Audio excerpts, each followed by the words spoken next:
Welcome back to the Brew Crew podcast, everyone. This is episode 203, and back in the church room bar. I got one piece that I wanted to mention right off the bat, which is if you're watching this episode on YouTube, but you typically listen to the audio, and you're waiting for the audio, it's coming. It's just my computer is in a room that is being totally renovated right now, and I can't get to it, but I will this week. So 2 episodes. You'll get 2 episodes at once. Oh, you're just saying Podbean? Yeah, Podbean. Okay. The audio so if you're Podbean or iTunes or whatever, the podcast app or Spotify. Yeah. You'll get those. You'll get two this week as opposed to one last week and this week. So I wanted to mention that because now if you don't watch, you could just bounce out or just keep watching. Maybe you'll like it. Don't bounce out, please. Please stay. Second thing, I did something for the first time this weekend that I'd never done before. Poop standing up. I did that, yep. I did do that. Excellent. But that wasn't specifically what I wanted to mention. I went whitewater rafting. That is awesome. It was awesome. We went to West Virginia, to the Gully River, and I don't know what the full name of this stretch is, but it's the upper part of the Gully River.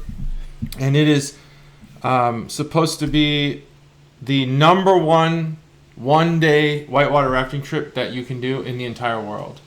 For 52 rapids on a 13-mile stretch, about half of them are 4s and 5s, class 4s and 5s.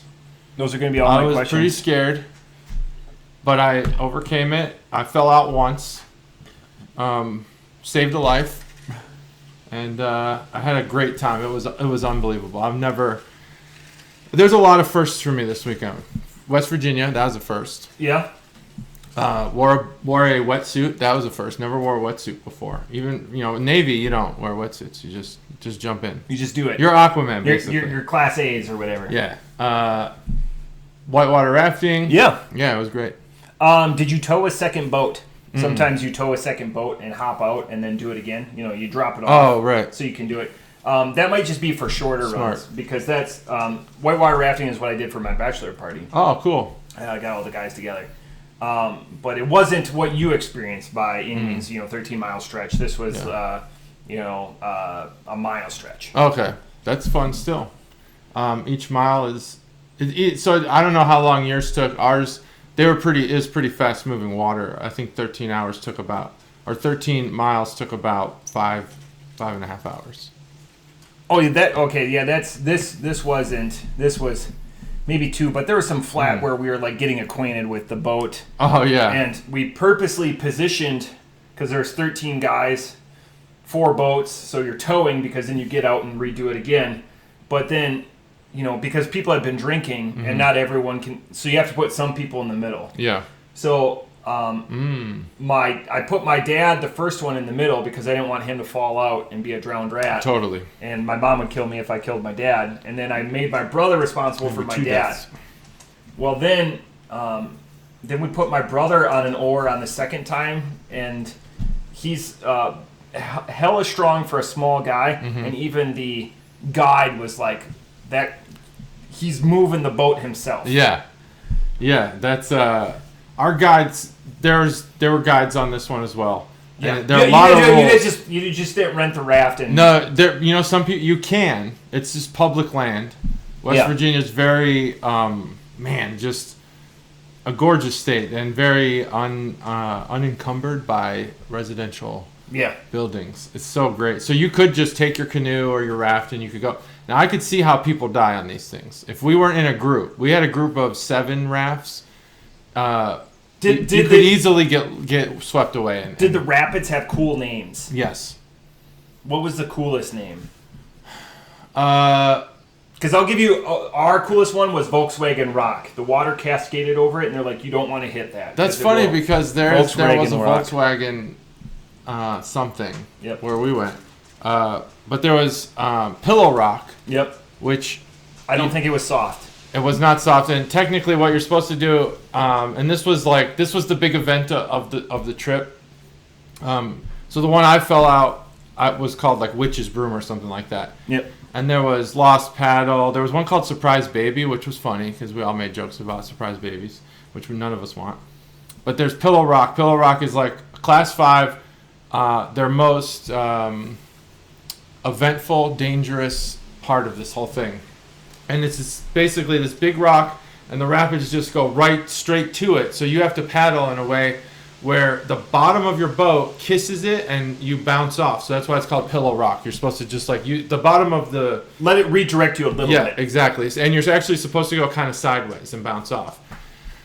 Well, I'd say out of the 7, 5 did it right. One of them kind of just like scraped it with the front and then like went out. And our boat, we had 4 strong men in the front, 2 probably strong women behind, and then the guide. 2 probably strong I don't know women. how strong they were, but no one in the they're middle. definitely strong. No one in the middle. Everyone was contributing to the effort. Yep. And so even the guide said, you'd be surprised at how many people don't paddle or don't paddle well, and we were moving fast. And Pillow Rock is probably the 10th rapid of the trip. So he's still learning our habits. Well, we wound up going like a little bit too fast. And we went nose first into Pillow Rock. Yeah. And 4 of the 6 non-guides flew out just in every direction, like an explosion. It was hilarious. I was not one of them. I stayed on. And one of the women stayed on. And so then we were, trying to find them. They were getting swept away. One girl went under the boat. It was nuts. Everyone's good swimmers? Yeah. And you have to sign waivers. Now, the guy did tell us some crazy stories about, like, he'd had some Middle Eastern group that came from some country in the Middle East to specifically whitewater raft, but didn't tell them that they couldn't swim until the first person fell off, which is, like, way late. Yeah. Way late in the game to tell him. And so he actually wound up... Because by that point, you had gone through all, like, your practice calls, and, like, when the guy goes, hey, if you do this, I need everyone... Like, you go through the training, you go through the safety briefs, you go through... And by the time the rapids are bad enough for someone to fall off, you're already... You're committed. Down the river. You're committed. I mean, you're in the boat, at least. So he actually wound up breaking both his legs on that trip. And that was why he was telling the story. The guide did? The guide did. Jeez. And it was on a rapid that we successfully made navigated without anybody falling off. So that was cool. Yeah, it was awesome. It was unbelievable. A lot of beer was consumed, and not on the river. And it's just great. Yeah, there's not really a place for that, because if things are falling out, you don't want to, litter, these gorgeous places with beer cans. I will say that at the final, when you pull your raft in, so the upper is like 13 miles and the lower is like 13 miles, but they cross. You'll do about 5 of the same rapids as each other. Yeah. And the lower one is for more like beginners, which I was, but nope, skip that, went right to the upper one. Was that like a group consensus? Like, well, so this was a group from my town. Yeah. They went there on Friday, but I worked on Friday. I chose to work, so I only did Saturday. So they did the lower on Friday. Oh. And they were like, yeah, it'll be fine if you just jump in Saturday. And even the guide was like, wow, man, you're starting off pretty intense here. And it was definitely advanced. I mean, I had to learn on the fly. But when you get to the lower part of it, they give you a beer. That's how they end it. Yep. They hand you a beer, which I thought was fucking awesome. Yep. So, I mean, I don't know. I'm not a corporate shill, and we're not sponsored, but Ace Adventures does it right. If you're going whitewater rafting, I'd do that. I would do that. Again, there's nothing more, and everyone, because it just makes the hair stand up on the back of your neck. And again, it's a good bonding experience. And, it's something that you can plan a weekend around or a day around. And, really embrace the outdoors. And it's awesome because that was how many hours away? 4-hour drive. So when I planned my bachelor party, I was the one that traveled the furthest because I was in Ohio at that time. And I made sure that all the Wisconsin guys... Well, that's a lie. We had a guy come in from Omaha. So he had a little bit longer drive. But... Beer related. Yeah, beer related. So this year was the 51st annual Dayton Art Institute Oktoberfest. I've been there. We're debating this. The last 9. So the preview party is the way to go. It's all you can drink beer. Yeah. It's, again, the art museum does it to keep the lights open. The reason why I bring it up, the beer, The all-you-can-drink stuff, they have some Oktoberfest, some German Vorsteiners and whatnot. So it's not just, Miller Lite, Bud Light type stuff. The bottle effort that they've put forward where you could buy bottles and, as there's been 1 out of 24 this year where I was like, that's one I want.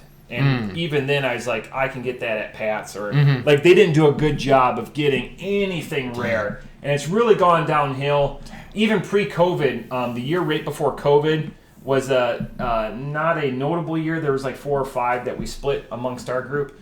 But this year it was a complete pass on all of that. Everything else was awesome. It's back, to norms. The funny thing was, I think 2 years ago it was 86 degrees out, so everyone's sweating balls.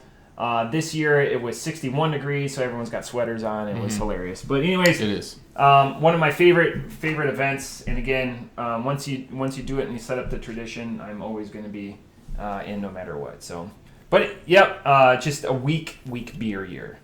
That sucks. And that's the unfortunateness. I do have one piece of beer news. While I was in West Virginia, I saw what I assume to be new. Sorry, Stacy. I assume this is new, but maybe I'm wrong. Bud Light Zero Carb. Yep. That new? Nope. Well, I saw it for the first time. Gross. I can't imagine how they do it. Because Bud Light's corn, right? No. Bud Light's rice. Rice. Yeah. Still carb, though. How the fuck do they do zero carb? What is in that? It's just going to be water. They just, take all the starch out and, like vodka, you can distill anything. Vodka is technically That's true. zero carb. You could distill anything. Well, you can make vodka out of anything that ferment. I forget the adage. Ferments. Anything with nipples. Anything with nipples. Yeah, I got nipples. Can you milk me? Can you distill me? And then in local beer news, as we transition to the beer, Warped Wings opening yet another location. This time in spring of 2023, it'll be up in Huber. And that will be nice because from Huber, there's no real logical way. It's probably the fourth biggest population suburb to Dayton, so it's definitely an underserved population. It's up north, so I don't know too much about it. Just it's 2 suburbs north of where we come from you today, but it's awesome. The tap room's going to be right over 120. The beer garden's 70. And the bar is going to be 30, or they'll have an event space. But it's going to be significant. It's not going to be, it's going to be a little bit bigger than the church room. So, again, onward and upward for Warped Wing. Yeah, I mean, they're doing great. And they're just going to keep doing better. It's good. Good for them. I'm happy for them. Interesting that they're, I don't know, what do you think in their situation, growth from a physical location perspective versus a Rheingeist approach, which is just production. Growth in production and distribution.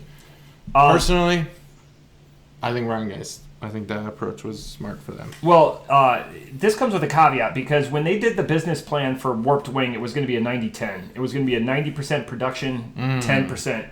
But the popularity of in-house grew so much that it really teetered. Yeah. And in the first 18 months of their business, Warped Wing didn't have a lot of major successes outside of the normal channels of getting their production into places. Namely, Fifth Third Ballpark, which is 2 blocks away. It's one of the most well-attended minor league stadiums in the entire country, and they couldn't get their product in there for a couple of years, and it's 2 blocks away. Their product was in a major league stadium 50 minutes away before it was in the ballpark, seriously, 2 blocks from their own location. That's crazy. Well, the first beer we're going to do is Weldwerks Brewing, and this is all the things that Matt says that he thinks should be in beer. Yep. Apricot, white peach, cobbler. This is a sour ale with... we'll just worry about the width later. It's Weldwerks. They are out of Greeley, Colorado. Never heard of it. I don't know where Greeley is. You can find them at weldwerks.com. That's WELDWERKS. It's up in the mountains. Yeah. I know everything in Colorado, but I'm 90% confident it's up in the mountains. All right. So it's Weldwerks Apricot, peach, white peach cobbler, sour ale. Let's go ahead and go with the crack. and I'll talk a little bit about them. 3, 2, 1. All right. So Weldwerks started in 2014, and You're gonna do this from memory? That's I'm awesome. gonna do my best. They the brewer started brewing in his garage in 2009. This is the one thing I'm not going to get off memory. He went to it's a festival, and it's 3 words that start with B, like brews, I don't know, biscuits, and Bahamas or Nailed something. it. Festival. That's a place I'd like to go. Yeah, it sounds like an awesome beer festival. And he said basically to himself, basically, fundamentally, if I win an award, I'm going to open a brewery. Well, he didn't win an award. He won 2 awards. Won 2 medals. Not sure in what type of beer, but he decided then to open a actual brewery, a business. So one thing that I noticed from doing my research on their website was that their mantra is dialed in beer. So we'll maybe keep that in mind as we review this beer. They're dialed in. They want to hone in on their craft. They want to dial it in on what they're promising, and that's what they want to deliver. When you go to these websites and you read all this stuff, at least the guy had a story that I like. Here's why I started this brewery. Not sure why it's called Weldwerks. Must not have read that far down. Maybe he's a welder. I don't know. But that's the story of Weldwerks out of Greeley, Colorado. Now, I bought this beer in Chicago, so their distribution is at least that far. I have not seen Weldwerks in Ohio. I don't know if they Juicy Bits is their big Juicy one. Bits. Oh, okay. You're familiar? I swear we've had Juicy Bits. I'm sure I've had it. I before. don't even remember talking about Weldwerks, but that's the background of Weldwerks. So I didn't do any more research other than that. Their website does have a lot about their approach to beer, their people. Their about page is one of the best, most thorough, most robust I've ever seen, to be honest. It's very long, and I appreciate that. I didn't read it all, but we talked about how the website's like, what are you going to put on this thing? Well, they figured it out. They're going to put all that stuff on there. This beer is going to get great credit for me because the problem with like cobblers is the syrupiness and how thick the filling can be at sometimes. Apple pie, it's a treacherous slope for me. Like it's not a tightrope. We could say like a 2x4 on its side, where you can either go overboard or underboard, and just like that's your ingredients. Not so much molasses, but like sugar in it as you bake it. This does a good job. I think it's the sour. I think it's the Betamidasins. The cut through. Sorry, Stacy. That what you would expect the viscosity for a peach and apricot cobbler. This is way down, and that makes the score for me go way up because it beats my expectations. Again, I don't want that molasses coat on my palate. It leaves the palate tart and refreshed. And sorry about that. Rookie move. Dang. Rookie move. Total rookie move. It's fresh. I don't care for either 2 of these fruits, but again, the sour, it's so well balanced, and that's the best credit I can give to this beer is how balanced it is, doing that sour with the sweeter profile. And again, these are 2 harvests or fall harvest fruits, so it's perfectly paired season-wise. It's perfect. Off the top rope, I'm going to give this a 4.25. Very good. This is crushable. I could have multiples of these. Absolutely. Which says a lot for a sour because sometimes sours wreck your palate. This is not that at all. This is, man, I might have even been low on a 4.25. This is excellent. Yeah, I would have to agree that you are low, but that's okay. I'm not to tip my hand, but it's tipped. That graham cracker tastes a little off, but yeah.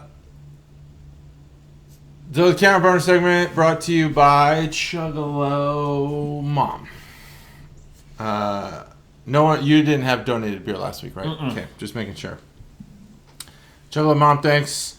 So the can art, it's peaches and apricots. floating around on a speckled white background. That's pretty much it. I don't really think I have to spend too much time. You nailed it. You got the essence. That's it. I got the essence of it. Yeah, so that's the Can Art Bonus segment brought to you by Chuggalos Mom. Thanks. Apricot White Peach Cobbler. I don't know that white peach is something that I could differentiate from non-white peach. I just don't see color like that. White or non-white, just all the same. Peaches they're all the same. They're not, they're unique, but all the same. That's what I'm saying. The cobbler part, I don't know. Yeah, I agree that the graham cracker's off, but that is only if you're thinking of it as a graham cracker. In most cobblers, I think you're dealing more with like an oat or some sort of what is it called? Like the crunchy stuff, the crunchy bits. I said graham cracker. I said the reason why I think it's off is because it's like a granola kind of. I think in a lot of cobbler types. I don't know. Is cobbler with graham cracker? I think the graham cracker's there to give it that like sweet honey like bread flavor, but I've made my cobbler crust with lard, and it's with what? Like lard or a puff pastry. I don't know if I've done a granola, maybe a granola topper, or an oat. Yeah, maybe a granola topper. I don't know that I've never made a cobbler, but Katie has made several, and I'm wondering. I don't think she makes it with graham cracker because it's always crunchy, and graham cracker would just sog up, just be a soggy, gross thing. But in that regard, I think that the graham cracker does what it's supposed to. It gives it that birdiness. I mean, this beer is so good. I think you can pinpoint on the tongue. Well, one, like it is totally refreshing. This beer does not dry you out. It's not too sweet. It doesn't kind of create this thick layer of spit or saliva on your tongue. It's a refreshing beer. It tastes when cold like ours is, it kind of just has that right feel right at the beginning of fall when it could be hot, it could be cold, right in between. You can differentiate. Well, you could tell the peach for sure. I'm not sure that you could tell that there's apricot flavor, but you can taste some like citrusy rind on the back end. It's in there. I just don't think I could. If you didn't tell me it was in this, I wouldn't say apricot. I'd probably say something else, maybe like orange or something. But rind. There's just that bitterness, that citrus bitterness. The cobbler is obviously going to be the vanilla and graham cracker mixed together. You could definitely taste that vanilla. It sticks out. It's great, it sticks out, but also blends in with the graham cracker. It's just its own unique flavor. It's awesome. I'm at a 4.75 on this beer. It's really good. Really good. Love it. It's 4.2. I don't know if you mentioned that, but I couldn't find it the first time I looked through this can, but then I saw it in the corner there. 4.2%. So, very good beer. I mean, super high score. This is and again, it's more uncommon than it is frequent that you find a sour that is crushable. Again, you can sit down and 4.2, you can sit down without guilt and just enjoy this. And it leaves the palate clean. Like, it's not like a can of Pepsi or something like that where you get that, like, almost that sugary film over your teeth. Mm-hmm. This leaves everything clean and refreshed. Like, almost like you had a pleasant Listerine. Mm. Yeah, like a pleasant Listerine, but not minty. Yeah, not minty, no, but like... It doesn't taste like shit. Yeah. This next beer, it's a little higher, comes in at 8.2. Crumbledinger. Have you ever had this beer? I have not. I did not check to see whether you'd had it or not. But it is from the Brewing Projekt, which I don't have as much to say about as I did the first one. I know you know some things about the Brewing Projekt.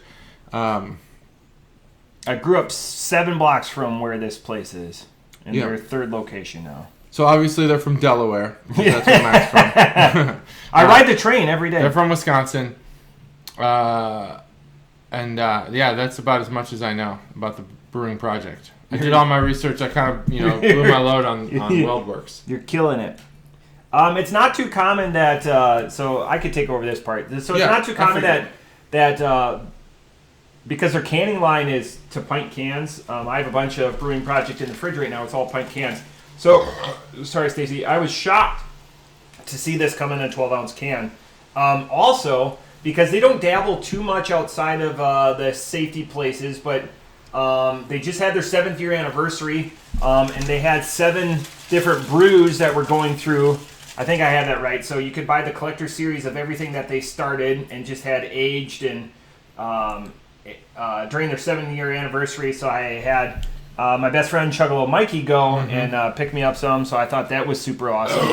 So there's a lot of unique things here, and for being 7 years, and I can get them from my hometown, and I can get them less than a mile away from where I'm sitting, and they're lauded and they're pursued at multiple beer locations in the Dayton area. Not so much that they're on tap, but again, the fact that their production facility has such far-reaching goals, and it's far bigger. I mean, it's almost on par in size with Rheingeist is a little bit bigger. It's much bigger than Warped Wing, but you could take, again, in a city of 75,000, and it's the biggest. It would be the biggest brewery by size and space, both outside inside seating, and you could put that in Dayton, and it would be the biggest location. Wow. They do a lot of collabs, both they're hosting and then they're providing insight and recipes all around the greater upper Midwest, having some in Ohio and having some in North Dakota and all places in between. Again, they've just really put their mark, because there's other brewers. There's actually, it's funny, in Eau Claire, there's the two OGs of the newfangled craft brewing renaissance, if you will, in Eau Claire, right across the street from each other. Wow. I bet they're pals too. So yeah. Just like how Dayton has their little Dayton, council. If my dreams ever happen and I get like a week and I can take people back home with me, it would be a place where we would spend, because the other brewer is called Lazy Monk, and the product difference is stark. But again, they're both right on the river. It's fantastic. It's a really wide river at that point, being about 45 to 55 yards at that point, so it's not like a creek or anything like that. It's an actual river. I can't laud Brewing Projekt enough. It's on my top 3 things to do that I have to do anytime I go back home, is to sit on the patio and overlook the river that I spent so much of my youth on. So I'm excited. Thanks for covering that. and the fact that it's not an IPA, it's not a sour. Again, that's Matt and JT's safety spot. 10-2. Just we're right on the steering wheel. This is where we keep our hands. Stouts, get a little wonky sometimes with us. They do. But we need to, again, continue, because we've done a much better job in the last 75 or so episodes about branching out. Yeah. So let's crack this before we talk more about it. That way we can actually get. Let's let it warm up. Stouts need to be warmed up, right? That's true. You can hold it in your hand a lot. Yeah. 3, 2, 1. This is Crumbledinger. It is an imperial stout with cocoa. This is not cacao. It's cocoa on this time. Cocoa nibs, peanut flour, pretzels, salted caramel, chocolate, and marshmallow flavoring. So obviously, some sort of like what would that be? Like a mix. Oh, can I come with you? There's like a dessert. How's your Little Debbie knowledge? It's decent. When you say I'd that say stuff, mid-range. Star Crunch. Star Crunch? Is there pretzels in Star Crunch? I don't know. Is it Krispies? Star Crunch is white Rice Krispies? Like nougat. No, what's the crunchy? The crunchy is the crunchies from like Rice Krispies? Maybe. Or something a little more robust. Maybe it's not pretzel though, right? What's in a crunch bar? Like, what are those? That's rice. Oh yeah, that's rice in a crunch bar. So I think it's the same type of thing. Ah, dang it! I thought maybe pretzels. I thought maybe I nailed it. Yeah, I don't know. Someone, can there is a, are you familiar with Fannie Mae chocolate? Not the mortgage people. My best friend's second job was at Fannie Mae, Chuggalo Mikey, and he was this was in the age when we were wearing the t-shirts that I've started with my new gimmick. So he had very long hair, dyed, like a artist goatee, and he worked at Fannie Mae, so they had to wear a white dress shirt and an apron, and they sold turtles and peanut clusters and all that. Fancy and chocolate. His now wife worked there with him too. Oh, okay, that's good. That's great. But yeah, weighing everything out right in the mall. There was a Fannie Mae actual brick and mortar out in LaGrange, the town I grew up in. Yeah, so when you say Fannie Mae, I go to the chocolatiers before I go to like Fannie Mae and Sally Mac or Sally. Freddie Mac? Freddie Mac. No, I'm talking. So do I. The chocolate. We go to the chocolate. But so Fannie Mae makes my mom has been bringing in some mix that's like pretzels and marshmallows. It's all covered in Fannie Mae chocolate. It's delicious. I could eat a whole bag in one sitting. You shouldn't, because it's many calories. I have a chocolate question for you. Because you're up on chocolate. Chocolate. What's your sweet spot for dark chocolate? What's my sweet spot for dark chocolate? Interesting question. I'll let you. My mother-in-law, she's a 72%. It's got to be 72%. Oh, I don't know the numbers. Any percent more than that, it's too bitter for her. There's enough sweetness. So she has 72% chocolate every day. That's her treat. I need so with dark chocolate. Sorry, Stacey. I don't know if it's weird or normal, but I like to let it melt in my mouth, and so it can't be, like that chocolate that's just overproduced and doesn't really melt that well. It needs to be softer. I don't know if that affects the numbers. I don't know anything about like 72%. That's like a bitterness unit or something? Yeah, so it's like sweetness to... So like when you get like a Ghirardelli or they'll have a percentage on it. Comes in like the nice lunch bag trap, and it'll have the percentage of cacao in it versus like sugar and milk. Yeah, all right. So maybe you're closer to a milk chocolate guy than a dark chocolate. Well, I definitely like dark chocolate. I like milk chocolate. I wish I could spend some time getting into like fancier chocolates. I think Lindor, Lindt, Ghirardelli, and whatever else. I think I've done those, but I mean you can find those at like CVS or whatever. I want to go and find some rare chocolates. That'd be cool. Yeah, I have some fucking awesome. Lindor truffles upstairs that we got for Christmas last year, and we every once in a while, like, again, not a big chocolate guy, but I'll pull one of those out. Yeah. Katie always gets me for Father's Day. Every year she gets me the same tray of those. I can't remember the brand of them, but they're a hazelnut. They're like little gold wrapped hazelnut balls, and they're really good. Ferrero Rocher. Yeah, Ferrero Rocher. Yeah, that's it. Who owns, by the way? Who owns? It's my favorite. They own something, or they're owned by? They own a lot of things. They own a lot of things. So driving through Chicago, my favorite sign in Chicago by far. Your favorite sign in Chicago? Yep, I have a favorite sign. Ooh, that's an interesting. And Ferrero Rocher. So, anyways. It's the Butterfinger Baby Ruth. The Butterfinger Baby Ruth. I was getting there. I think that's in where is that? Bridgeview, maybe. It's Broadview. It's all Chicago to me. Yeah, it's all Chicago. If you're on the highway, it's Chicago. But yeah, that's a Ferrero Rocher, and I didn't know that. Murdering they the own pronunciation. That. Yep. I thought Nestle owned Butterfinger. No. I know that's a Ferrero Rocher sign. Nestle is in Chicago, though, I believe. Nestle's everywhere. No. Now you're making me second guess. No, Kraft. It's Kraft that's in Chicago, I think. But not. But that's a Ferrero Rocher factory right there. Wow, I like that stuff. It makes me wonder because Butterfinger is my favorite. Now I'm wondering if that is. There was a point before when we started doing this podcast where I was going to try to, maybe once every couple months, try to find and buy some Kraft chocolate. I guess it would be Kraft chocolate. I don't know. Chocolate that's boom, Ferrero Rocher. High quality. Yeah, I knew that sign. Again, it's my favorite sign. It's I a like great that sign. Spins. Great sign. It does spin. It's a great sign. Yeah, that's awesome. So this is it reminds me of Fannie Mae. This mix. Crumbledinger. I don't know where that name comes from, but we'll talk about that later. What an interesting path and logic streams that we have sometimes. I know. We've both been on the same 294. We've both gone through the same until you hit. I'd say that I mostly stop. What's with all the Oasises going away? Yeah, they're not doing that anymore. There's only 2 of them now.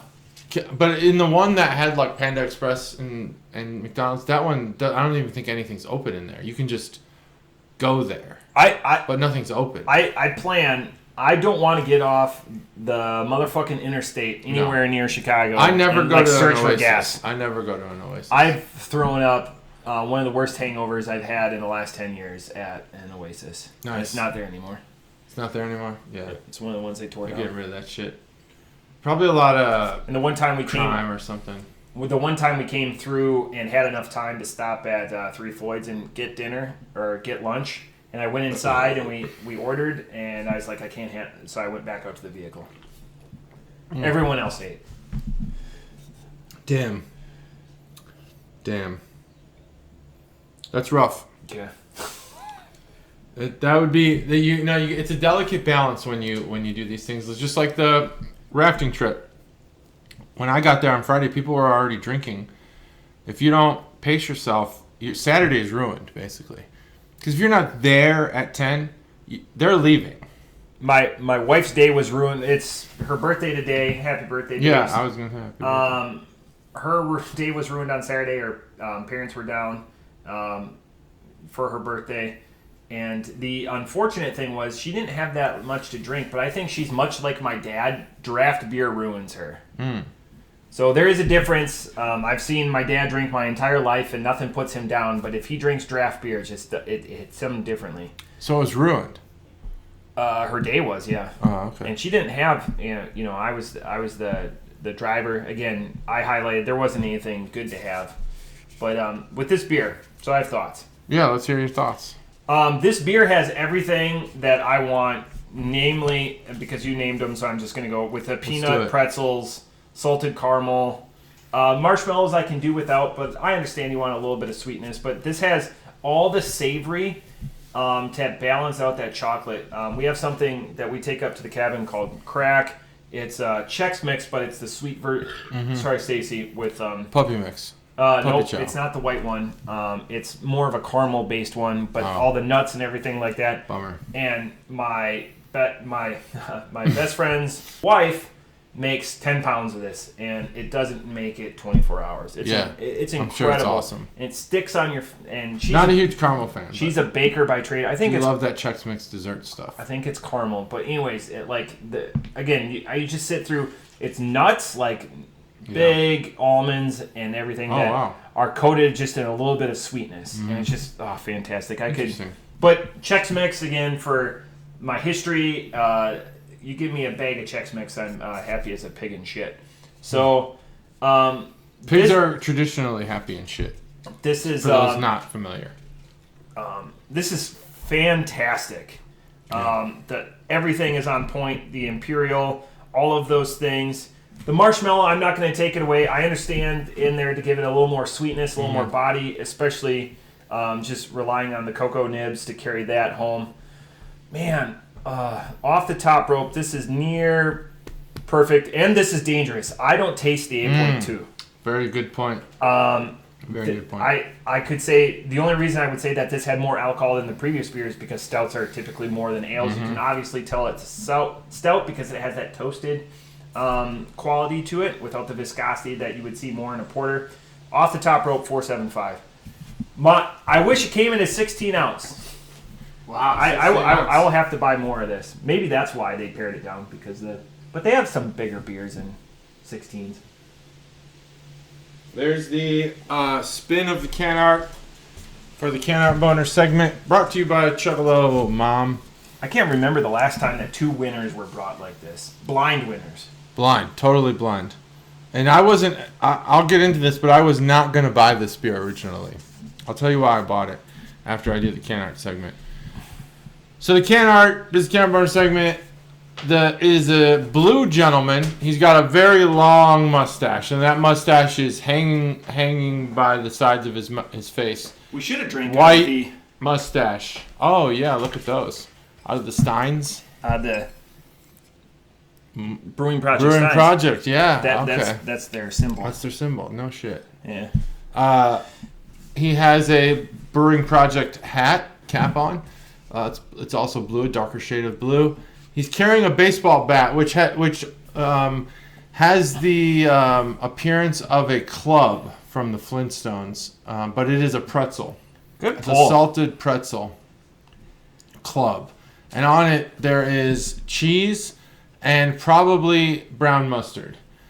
That would be my only... Or yellow and brown mustard, maybe. Maybe he's a mustard guy.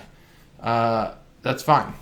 And that is all wrapped in kind of this archway style framing. In the background, there's a red brick wall.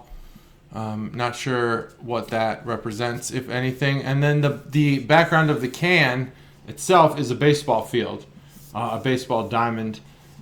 You can't see any of the bases, but you know that this is definitely a baseball diamond. And I love baseball, so that's gonna be something that I'll buy. And the word stout is in a pennant, another baseball thing.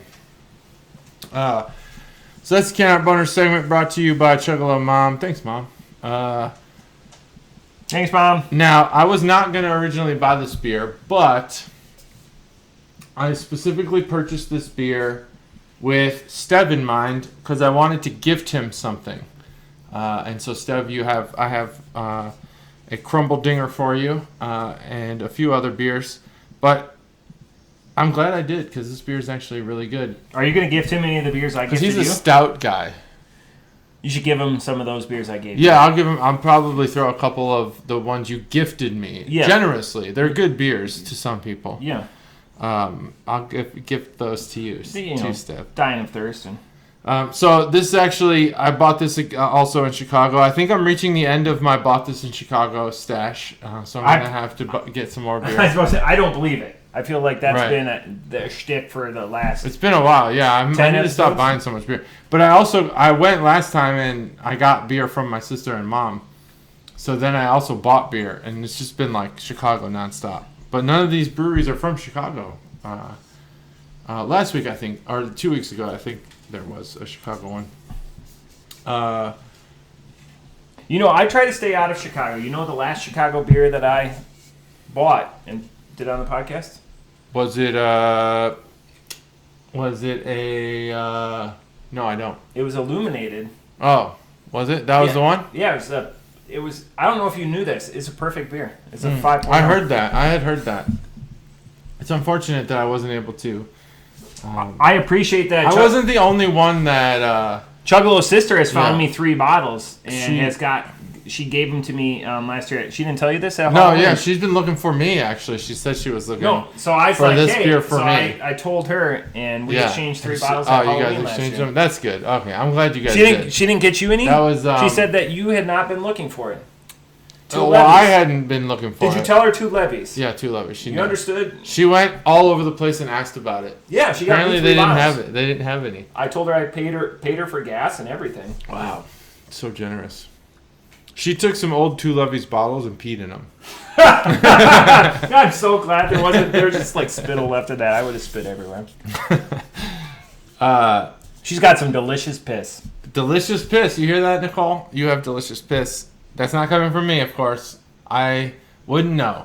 That's Matt. Matt who said that. I don't know if that's one of those things that you need to like expound on. Like no, let's talk. Let's review that piss. Review that piss. That's a new segment on this podcast. Might have to change our name back. Yeah, we're definitely not going to get into some breweries with that name.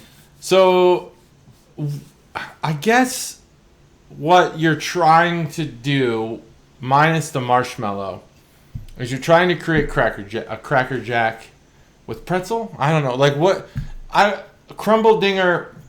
The thing that confuses me about this beer is like the juxtaposition between the can art and the ingredients. They don't juxtapose. They just don't match. They don't fit. A Crumbledinger is what that would make.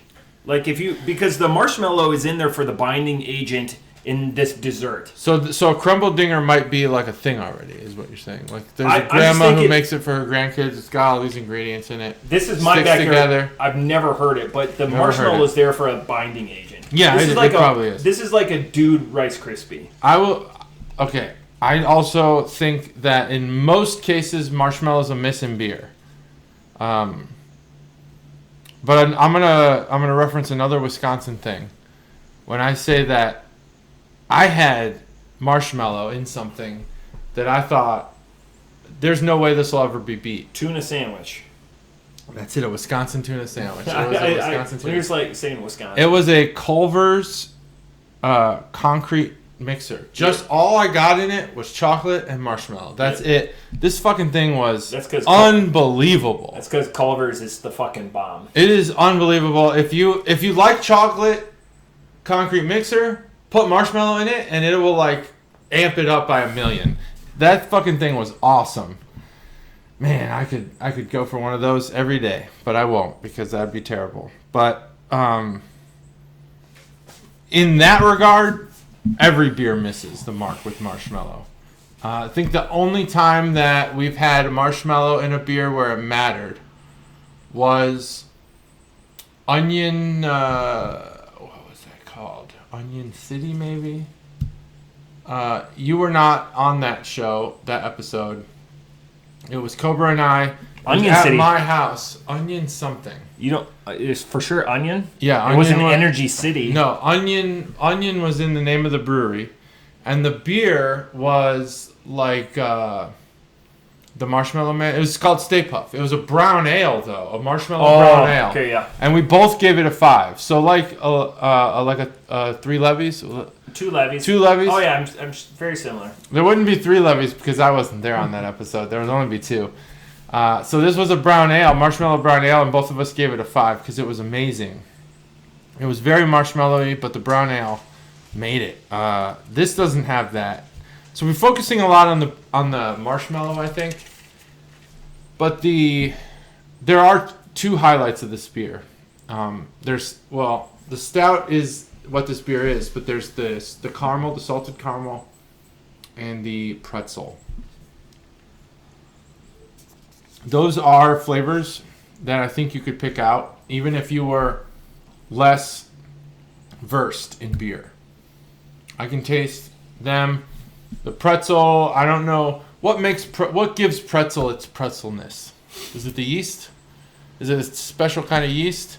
What makes it like that brown? Because it doesn't yellow, like that yellow dough. Because it doesn't rise. So it doesn't rise. Interesting. Like hard pretzel. Well, there's different like sourdough pretzels, or Yeah, I guess. Yeah. Okay. I'm talking like the people at whatever that place is at the mall where they're like, and they spin it, throw it down, and it's in a perfect pretzel. You know what I'm talking about? That's not Mrs. Fields. It's the other one. Mrs. Fields is the cookie place. The pretzel place. Annie's. Annie's. They make pretzels? Yep. I'm talking about Annie's. That's what this tastes like. Salted caramel, Annie's pretzel. Both these beers are just fucking... This beer is very good. Perfect. Not 5 perfect, but perfect. Yeah, perfect for the moment. I have not ever really been a fan of salt in beer. But for some reason in this beer, it works. That's a thing. There's people that pour it in their light beer. You can taste it. We had the Sequench Ale, which I specifically gave less score than you because I didn't like the salt. More salt, the better for me. You're a sweet guy, I'm a salt guy. This beer sells the salt in the perfect way. It's right. It's exactly where it needs to be. And I recently had bought some salted caramels, even though I don't even like caramel. Because I don't know where I was. Target, maybe. It's easier to get the kids in your black panel van if you have a candy. That's exactly right. And all Target had was these salted caramels. So I bought those. Did you go to the worst Target ever? That's the only candy they had? No. They had like your traditional candies, your name brands. I was looking I wanted something special. And they had salted caramel. That was it. It was chocolate covered, so the caramel was contained within a chocolate shell. And the chocolate shell was then covered in salt. Not covered, but like dipped. Like a Rolo? Yeah, like a Rolo, but much larger. Like maybe a hockey each puck. piece was like that. Each piece was like that big. For those of you on Podbean, he just made a hockey Let's say puck. like half a golf ball. Half a golf ball. Jeez Louise. It's a big piece, yeah. Yeah. Yeah, it took a long time to eat that. Like that's my whole family, it took us months to eat that. That's gonna fill your soup cooler. It's gonna fill your soup cooler. That's incredible. I don't know that phrase. That seems like a phrase that's been established already. Your soup cooler? Your soup cooler? That's your mouth. It's like, Oh, that's your mouth? Yeah, soup cooler. I don't cool soup in my mouth. Or I holster? don't want to burn my tongue. Yeah, no. Soup cooler. It's your mouth. Cooler. Cock holster. Nope. I've heard that term. Definitely Never heard that soup term. cooler? No, that's Crazy. a good term though. I like it. Soup cooler. Shut your soup cooler. Yeah, I think this beer is great. Peanut flour. Like, I feel like the more you read this can, the more you imagine the flavors are popping out. But really, this beer has kind of three notes. It's stout, it's caramel, salted caramel, and it's pretzel. Yeah, marshmallow's hidden in there. Chocolate, sure, everything's chocolate if you want it to be. No, that's false. Yeah, and stouts, you could just be like, oh, that burned malt, that's chocolate. It's not, though. And peanut flour, maybe. Maybe after I read it, I'm like, oh, yeah, peanut flour. That makes sense. But it doesn't. Not blindly. 4.5. 4.5. Really like this beer. And stouts, I've come a long way on stouts. For sure. You've had a lot of growth in stouts. A lot of growth. Like I said, both these beers were home runs. So I just remember that I'm in the championship game was a great fantasy week for me outside of Pick'em and survival. Well, I won in survival, but I was nervous in baseball because I was going into the weekend at 5-5, and then I ended up winning 7-4, and it went back and forth yesterday really bad. So it made me drink a little bit yesterday. Again, it all comes back to beer. And then I had my father-in-law in town, so I lost a bottle of booze to him on a bet. Bet another bottle of booze on a Saturday game that will remain anonymous. Lost that bottle, so now I have to go buy him another bottle. Was this a Reds Brewers thing? No, because he's a Brewers fan too. Oh, this was, we all share the same fandoms. He didn't think I bet that the Badgers would beat the spread against Ohio State. They didn't. Yeah, that was not a good game. Yeah, that was a terrible bet on me, but that's fine because it's all booze that he will have available when I go to his house because I went to the Class 6 on Friday and spent an egregious amount of, because my bourbon stocks were getting dangerously low. So I had to restock. Got to restock that bourbon. So bought a bunch of stuff there. But this is the transition season, and this is the question. I'm not a big fan of fall into winter. It's the worst season for beer. For me. Fall and the winter? Fall into winter. Fall into winter. Yeah, I agree. It's the worst season of beer. It's the worst season for beer. Yeah, I agree. Because there are a few beers that identify specifically with winter, but summer into fall is so strong. Summer into fall and is the strongest. Spring into summer. I think there's more innovation. There's more possible. It's the strongest transition is summer into fall. The weakest transition is fall into winter. So you have the biggest gain and then the biggest drop. So if it was a roller coaster, you would enjoy it because it's that transition is there.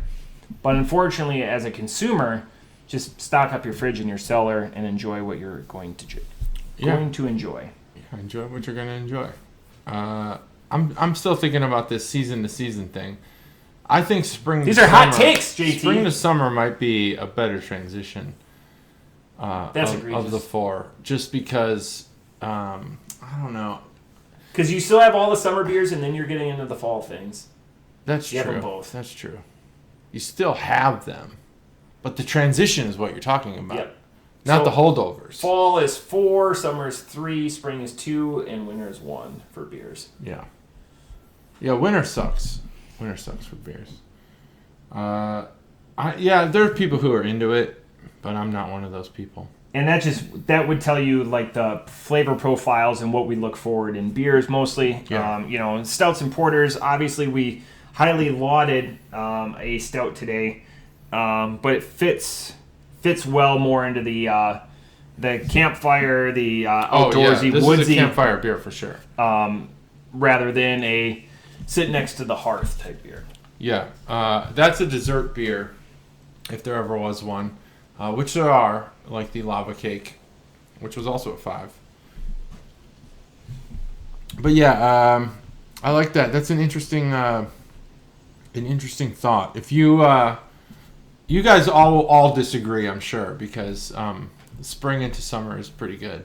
Yeah. So you disagree with Matt? Let us know in the comments. Steb will. It's a good place. As we talked about Colorado, I have a piece of Colorado trivia for you. I'm trying to, research up. So, and you said the club on the Crumbledinger looks like something from the Flintstones. Mm-hmm. So, a piece of trivia that I asked my team a couple weeks ago was there's actually Bedrock, Colorado. They received so much mail when the Flintstones was syndicated in a popular show, so much that they made personalized and accepted rejection stamp to send it back. Yep. That's fantastic. So Bedrock, Colorado was getting fan mail for the Flintstones. That makes sense. Where do you think Bedrock is? Is it? You think it's Colorado? If you had to guess. Well, ooh. Yeah, it would be somewhere out west. Yeah, probably. Even though the Appalachians are older, you don't think of them as like rocky outcroppings like you do with because the Rockies are a very young mountain range. And the Appalachians are very old. There's some theories that the Appalachians were actually taller than the Rockies were at their max. Things to ponder. Things to ponder. Things to drink to. You could do the Appalachian Trail.